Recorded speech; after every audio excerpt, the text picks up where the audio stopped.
Komisi 3 DPRD Banjarmasin akan terus memantau berkelanjutan halte integrasi 0 km nang Wayahini menjadi pusat aktivitas Trans Banjarmasin.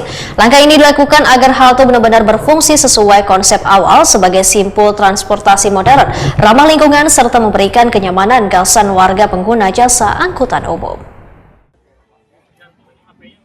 Komisi 3 DPRD Banjarmasin akan terus memantau keberlanjutan halte integrasi 0 km nang Wayahini menjadi pusat aktivitas Trans Banjarmasin. Langkah ini dilakukan agar halte benar-benar berfungsi sesuai konsep awal sebagai simpul transportasi modern, ramah lingkungan serta memberikan kenyamanan gasan warga pengguna jasa angkutan umum.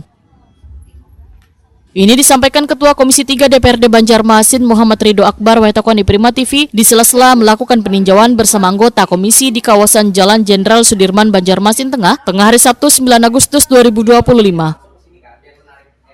Muhammad Ridho Akbar menyatakan meski secara umum sistem halte sudah berjalan cukup baik, namun evaluasi tetap harus dilakukan secara berkelanjutan dengan melibatkan suara warga, khususnya bubuhan pengguna Trans Banjarmasin.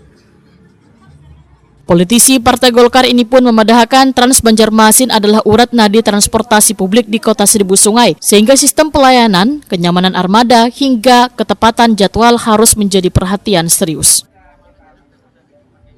Kalau sistem dan yang lainnya berjalan dengan baik, mungkin nanti kita akan evaluasi terus. Kita lihat bagaimana sambil kita mendengar keluhan-keluhan, apakah warga masih ada keluhan mengenai Trans Banjarmasin ini.